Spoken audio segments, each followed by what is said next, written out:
امام عظیم ابو حنیفہ رحمۃ اللہ علیہ کپڑا بیچتے تھے تو جب بادل چھا جاتے تھے، بارش کا موسم ہوتا تھا، گٹائے آ جاتے تھے تو دکان بند کر دیتے۔ لوگ کہتے تھے حضور دکان بند کر دی ہے، فرماتے تھے گاہک کو مال نظر نہیں آ رہا، میں نہیں چاہتا کہ وہ جو دیکھے اس کے پیسے نہ دے، غلط اس کی سوچ ہو اور زیادہ پیسے دے کے چلا جائے، کل کمائی کر لیں گے، کوئی بات نہیں۔ ایک کپڑے میں تھوڑا سا کٹ تھا، امام صاحب نماز پڑھنے چلے گئے تو بچے نے کپڑا بیچ ڈالا۔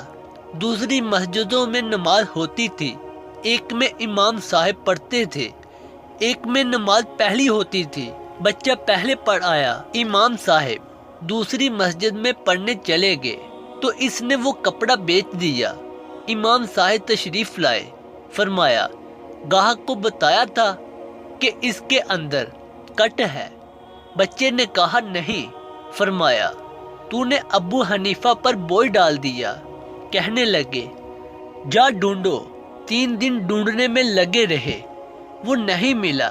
امام صاحب فرمانے لگے 3 دنوں کی ساری کمائی اللہ کی راہ میں خیرات کر دو، اور جب ساری کمائی خیرات ہو گئی تو پھر مسجد میں جمعے کی نمازوں کے بیچ کھڑے ہو کے کہنے لگے ابو حنیفہ سے غلطی ہو گئی ہے، ایک شخص مال لے گیا ہے، بچے کو بتانا یاد نہیں رہا، سارے مسلمان دعا کرے میرے لیے کہ رب میری یہ غلطی معاف فرما دے، اللہ مجھے پکڑ نہ لے۔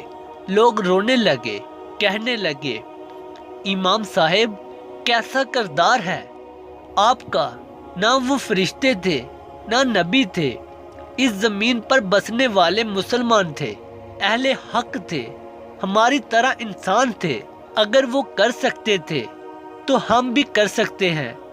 نمازی تہجد گزار بہت دکھائی دیں گے لیکن دیانت دار نہ ہونے کے برابر ہے۔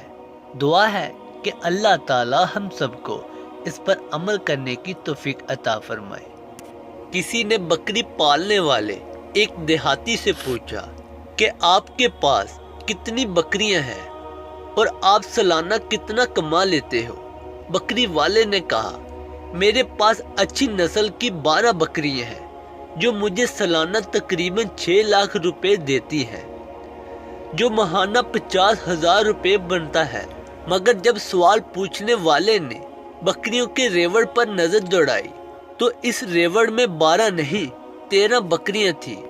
جب اس نے بکری والے سے اس 13ویں بکری کے بارے میں پوچھا تو اس بکری والے کا جو جواب تھا وہ کمال کا تھا، اور اس کا وہی ایک جملہ دراصل اس بکری والے کے کامیاب ہونے کا بہت بڑا راز تھا۔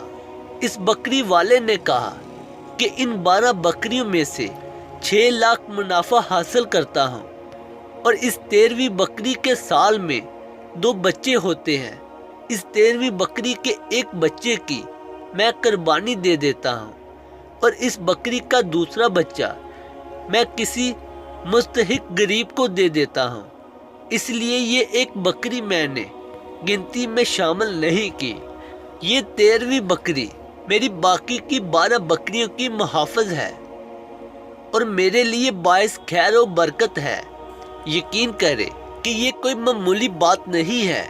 دنیا کے بڑے بڑے فلاسفروں کے فلسفے ایک طرف اور اس بکریاں پالنے والے نوجوان کا جملہ ایک طرف، یہ بات ایک ان پڑھ سادہ لو بکری والا گلے بان نے کامیابی کا وہ فلسفہ سمجھا دیا جو کامرس کی موٹی موٹی کتابیں بھی کسی کو نہ سمجھا سکیں۔